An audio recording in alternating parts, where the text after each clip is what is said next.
Hi everyone. So one of the big questions that a lot of people have when it comes to AI is how do I know if my students used it and how do I know if they're cheating?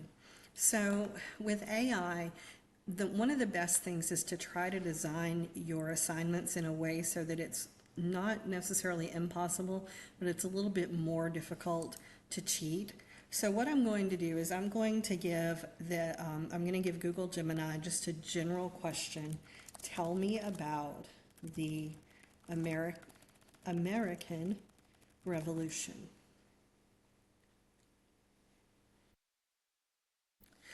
Look at the way this is written. This has headers where it's basically got subject headers. It has bullet points. It tells key figures, major battles, aftermath and effects, all of that kind of stuff. Look at the format of what you're seeing here, okay? Now let's look at another one. Tell me about the Vietnam War. Same format, background and causes, key events, has those bullet points and things of that nature in there. So all of that is going to be these little tells to let us know that the students are cheating and that they're not doing their own work. So write, let me see, write an outline about the Vietnam War.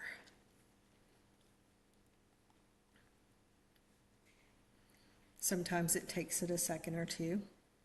So now it has written an outline.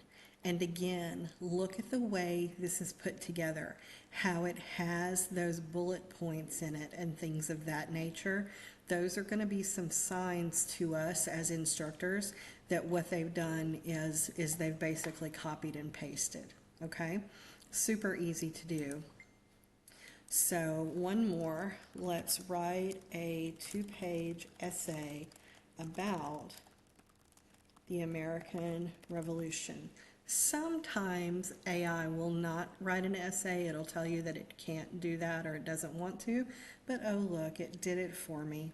So if you look through this, you're going to find some terms that you may not necessarily see in a student's essay. For example, encapsulated the core of the grievance. I don't know about you, but that's something that most of my students are not going to write. The words enduring legacy, they're probably not going to say lacked professional training and resources. They're not going to call the British Army formidable. So we just have to be vigilant about what it is that we're looking at with these students and what it is that we're looking at with these essays that we seem to get. Profound ideological struggle. It's very unlikely that an American history student is going to use this kind of wording, especially for one of their first history classes. We've got escalating acts of defiance. So all of this kind of tells us that this was probably written by AI.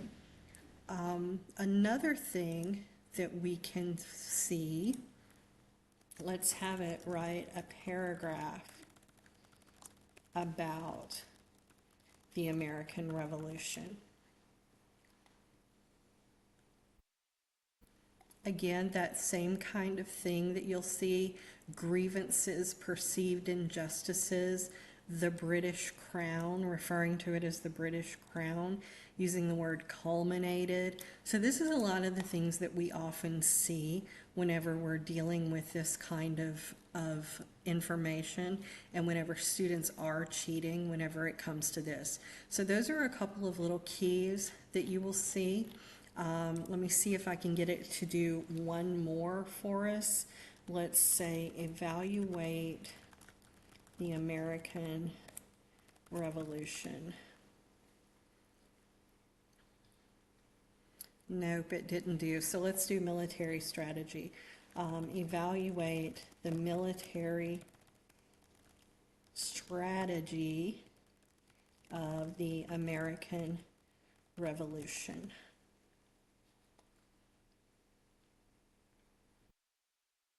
Okay, here we go again, where we have this information and we have the words conventional war. We have frustrated British commanders engaging in conventional battles. We have a lot asymmetric warfare. So whenever you're looking at this multifaceted and adaptive approach, you will often find some of the things that that your students are doing as you look through this information. So be sure that you're being vigilant with what the students are writing and that you're checking it against what their normal writing looks like and looking for those kind of terms and phrases that seem a little bit out of place. Also look for those bullet points. Look for things like an overuse of em dashes, and also look for things like random lines that appear in the middle of the text, because all of those are tells that, that they've used AI and copied and pasted. So let me know if you have any questions and if you have any suggestions for future videos. Thanks.